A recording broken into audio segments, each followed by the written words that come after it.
if y'all want to move on to another matchup out east, we can talk about the Sixers and the Wizards. We're gonna keep it short, just like that series. Um, it was good to see Russ again. I like watching Russ play. I'm not sure if I like watching Bradley Beal play that much, though. At least not on that team. Like he has to shoot way too much for them to be successful, and I don't really like that. I think part of the issue is like just kind of thinking about the roster makeup, and you can tell me if I'm wrong. Is it like really right? There are only like 3 players roughly on that roster where you're just like, yeah, I'd feel comfortable starting them on another squad, right? Like Hachimura has been good young player. Of course, Bradley Beal and Russell Westbrook, who I guess after like getting healthy or whatever, just basically just kind of ran through the league, like from a stats thing, like he has been doing for a decent chunk of his career at this point. But it's just like and again, maybe I'm just forgetting dudes, but like I can't really think. Well, obvious. They got Decent Davis young player. Bertans. They got Davis Bertans. He just got a really big contract. The boy shoot. But He like shoots. that's all he does. And like That's the and league. but it's just like, okay, who's getting the rebounds? Who besides Russ?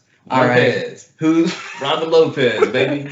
who's who's playing the defense? Because like none of the dudes we named are particularly good defenders, or in the case of Bertans in particular, god awful. And like we can talk about like how, of course, the Nets are just like a 90% offense team, but like you in general, and like you can't play like the Nets and be successful. Like you're neglecting an entire half of the game, and truthfully a little bit more because like rebounding again is still a thing. But like I mean, like you don't have to rebound much if you're not missing shots. But That's a lot of shots. Man. Yeah, I like watching That's a some shot. play. Like that's something to me. Joel Embiid nice. Like it's not something to me. Joel Embiid nice. Ben Simmons nice. Tobias Harris is nice when he plays for Doc Rivers. Like they had no chance. Westbrook. Westbrook goes. That's it. That's what I like. Westbrook- Him. A lot of energy. He goes. Westbrook goes, and I'm fine with that. But Westbrook is essentially at this moment the definition of empty stats. So, he is the definition of that, which I don't like saying because, like, I don't like saying that because, like, up those stats, they wouldn't be in the position like that they were in to begin with. yeah, but like with him putting up those kind of numbers though, like they should be doing a lot. And having Bradley Beal on this team, like those are like. But again, like who else besides Hachimura, who gets the weirdest injuries? Who else do they have? Why do you keep including Hachimura? I like Hachimura. Look, I know you like Hachimura. Oh, look, he had like 2 games that were solid in that series. Well, I'm talking about in general, right? And also like for Hachimura the looks future. good. He looks good. That's what I will say. He looks like an NBA player. That boy not ready to produce. That is future. He's still on that he's future. rookie contract. I'm not saying like he's the guy right now because clearly he's not. I'm not trying to pretend he is on a team where he's playing with Westbrook and Beal, but it's just like if you're gonna start naming dudes, like most of the rest of the squad isn't dudes you like. A lot of them are dudes you would include in deals because like you need to match cap space or something, right? Except maybe Avia, but like I don't know much about him. Yeah, he a rookie too. So yeah, like he's super young too. So I'm just like, when's the last time he got the first round? Who? Russ? Yeah. Look, here's my thing on the Russ thing. If we look at when Russell Westbrook started going crazy with the triple doubles, that was after KD left. In those situations, the best teammate he had in OKC was Steven Adams, and we all know what Steven Adams can do. Like he's good at what he does, but like he's not putting up numbers for you. If, like, He's a that's role what player. You need. That's fair. It was like like you said, you know what he's going to do, which is going to be play defense get rebounds, and just like not move when dudes run into him, which in fairness can count for a lot when like dudes just get caught off guard and crumple. But like it's still like if you need somebody to put up numbers, he's not your guy, even though like he does a lot and he does a lot of it well. Exactly. But yeah, he's not a scorer. He's a starting caliber center, and that was his number 2 while he was in OKC. I think that he's relatively high levels. Wait, are you including the center though? No, Alan, are you including his whole time in OKC after KD left? Yes. And look, if we want to talk about Paul George, can we talk about Paul George honestly in the way we actually view Paul George at this point? I mean, Paul George. When he got exposed to be, in playoff. At that point, Paul George. I mean, I don't know, a glorified role player, but still, right? Like, but still, like, I don't like. He hasn't left the first round, and you can't look past that though. Because it's round 1. Even when he had PG-13 in OKC, name who else they had after that. We go back to Steven Adams. And we know what Steven Adams can do. At this point, especially if we're talking about in the West. Hold on. So if we're talking about in the West, you know you need 3 dudes. If only 2 dudes are doing everything, you're not getting out. You don't need 3 dudes to get out the first round.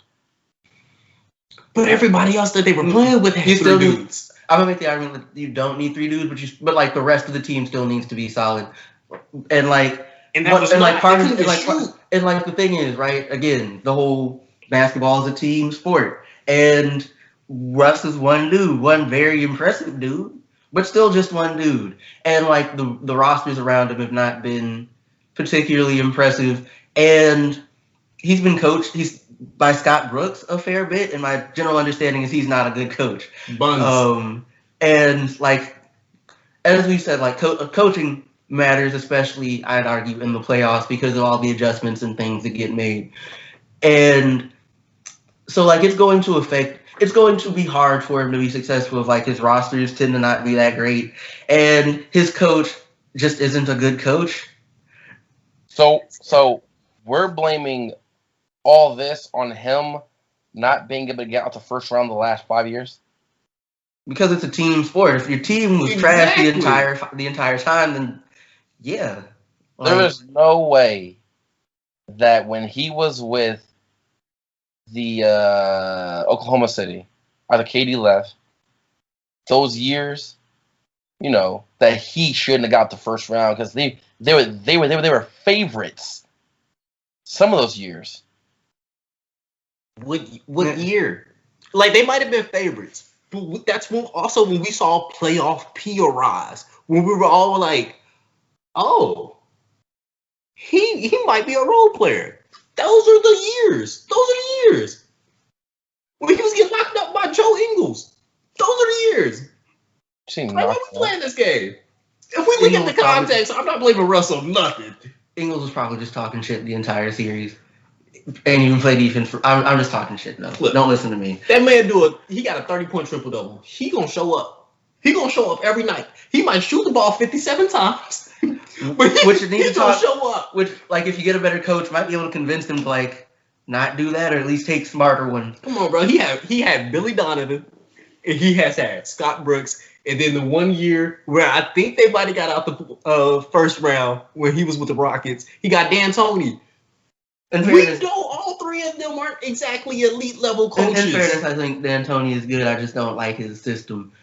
And that's what caps him from being an elite level coach. Like you're running the same exact system. You need a team of racehorses for this to work. And then you had him coupled with Daryl Morey, where it's like just shoot the 3. And we all know statistically that falls short. Like it's variance is too high. Like for you not to be able to, we've taking Russell Westbrook and going through like half the league at this point, it feels. This is very strange. I can write a dissertation, but I can't blame Russell. All I'm saying is, this man went to the Rockets because they said, you're going to be better than Chris Paul for this team. And all of a sudden, they got worse. Well, they did. I don't think it's an argument that, like, you're going to be better for this than Chris Paul. He goes there over James Harden and Westbrook. And Westbrook Westbrook with James Harden is a duo. Is a duo that's ridiculous. Numbers wise, stats wise, that's a duo that's ridiculous. James Harden's gone deep into the playoffs with many teams. He's been to the Western Conference Finals with the Rockets, right? He's gonna get a championship this year, even if he's not playing. He's gonna get one, right? James Harden did incredible things. He just happened to run to a dynasty.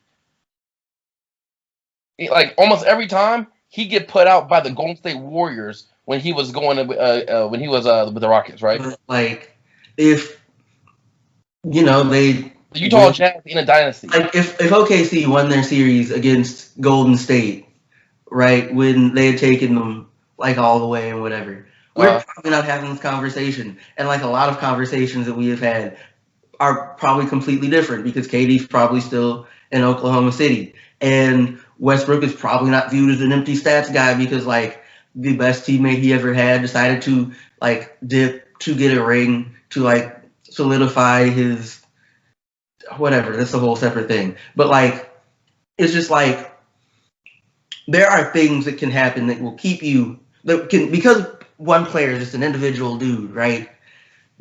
It's entirely possible that like if like we start going through like major players throughout history and actually looking at like what happened and went on, like because like Chris Paul has never been particularly deep in the playoffs either, and like nobody's gonna argue that he can't win, right? That he doesn't turn teams, like that he doesn't make teams better. You a scrub, Phillip. I have made that argument for years, but you're one of the few people who would attempt to make the argument. It's like he goes to teams and like they get better, right? And like a lot of that is very much the ability to, run the floor and orchestrate the offense in a particular way. And if you want to make the argument that like Westbrook doesn't have that, that's fair. But like the only two dudes in the league that really have that are Chris Paul and Rondo. And like LeBron James. Yeah. You can make okay, I'm thinking point guards in particular. But you're not wrong. You're not really LeBron. Oh, LeBron is in an entirely separate category. Like it's LeBron prior to this year was basically a guaranteed like finals visit, right? So like I'm not really like LeBron's is a separate part of the conversation entirely, but like you aren't wrong. But okay, like three dudes, right? Three dudes in the entire league who can like you can put them on a team and the entire team just gets more dangerous by the fact that they exist. So like I don't know. It's at the end of the day, we're of course still gonna have our various opinions on this. And I'm not saying if you want to make the argument like how Westbrook plays doesn't contribute in some way to his stuff, that's probably fair, right? Because he's the common denominator in a lot of his stuff. Not the only one, right? We went through a number of them, but like he's not the only reason why. I'd argue when he played for James Harden or when they played for the Rockets, he might as well play for James Harden. I'd argue that if you watch that series, Russell Westbrook's one of the reasons they lost. When you watch that series, like he had no explosion. He was getting blocked to the rim every time.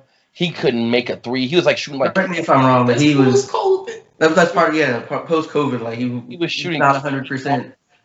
What? Say one more time. Like he wasn't 100%. Which he's still like that doesn't change the fact that he's part of the like a big reason why they lost. That's fine, but he was shooting like 20-some% from the 3-point line. That boy can't shoot. No, he's never been that bad though. Alan, you remember you were an OKC fan. You remember watching these games. He never shot that bad to where you go, yeah, that not going in. And then like before he shot the ball. Look, if we want to talk mid-range pull-ups, yes, that is a completely different look than what we had in the playoffs. I ain't never seen him shoot that bad. Now, if we want to talk about 3-point percentage, look, the only reason why he ever shot 30% from three is because he didn't take a lot of them. I don't trust Russ shooting a 3-pointer, to be honest with you. Every time I used to see him run up the court, and it's like a late second opportunity. He pull up from three. I'm like, I hope it goes in, but I know what it is. Like that's not his game. I'll never be mad at. I will never be mad at a fish because it can't fly.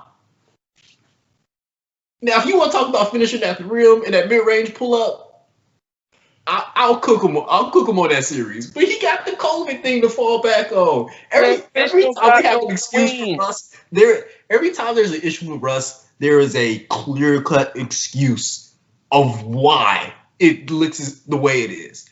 And it's like super obvious if you watch closely. Like every single time, it is like, if you look at that, that explains a lot of things. And people tend to write that off, and it's like, pay attention a little bit. The context is right there. Listen, well, all I'm saying is, I'm gonna need Russell Westbrook to do something in the future because some guys have. Here, like I'm not gonna pretend like it's not. I was just saying, you know. All he got to is cuss out reporters and raise his kids, and I'll be very happy. I'm like, no, because for a guy whose stats are that good, I want him to do something. You know what I mean? Like, he went to the finals once with James Harden, and KD, and both those dudes have done significantly better in terms of winning than him. And I'm just, since that moment, we know why KD did better. We know why KD did better, but even James Harden did better. So James Harden got no rings on his finger either. And James Harden was taking the Dynasty Warriors with that trash team and that trash system to like 6-7 games. That's cool. That's okay. That's not winning. But when he had KD, they did the same thing, right? I'm not saying it's not a feat worth mentioning. It's just like it's not necessarily unique to Harden. Yeah. Hey, look, if we're gonna pull out the dynasty card, we can pull the dynasty card out for a lot of people. Yeah, because that Warrior team smacked a lot of people. I don't think we can, but I don't think we can do it with as much validity as James Harden, because James Harden, if he beats them and whatever. That one game where they missed all those threes in the second half, the fourth quarter, where it was against the Warriors, and they win where they were up at halftime, but they missed like, you remember that game? They missed like 26 something like that. It was some stupid number. They missed in a row, right? If they win that game, they win NBA championship. But you can say that about, again, a lot of people. Like if they won this game, they probably win the championship. If the ball bounced a little bit differently, they'd have won the game. If like the ref hadn't blown that particular call, they might have won the game. And it's just that might be true, but like we don't know that for real. And like we start to get into things that are a bit beyond players or even coaches' control. Yeah. And if we want to be petty, LeBron would have 6 rings if it weren't for the Warriors. So guess what? You're right. I'm not gonna say that's wrong. Correct. He would. We do it. He would. That Warriors team is an all-time great team. So anybody that like loses to them that had like even a significant chance.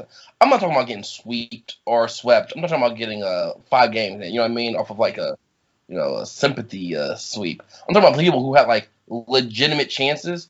Those Rockets teams had legitimate chances, and LeBron's teams had legitimate chances. So like. Those two are a different category. If you over here in the first round getting swept by them, yeah, you would have beat them, but you weren't going to beat them. You know what I mean? It wasn't that close, to say the least. But you can talk about this game quick. We got. I'm like, can we move on to like a different? Because the thing is, at this point, we talk more about Westbrook and his and like the perception and potential realities of him as a player and like as his career than we have the actual game that we're initially talking about at this point. Yeah. I guess we only got one more team to talk about in the play that 3-6 matchup, and one of y'all gonna have to tell me what that is, cause 6.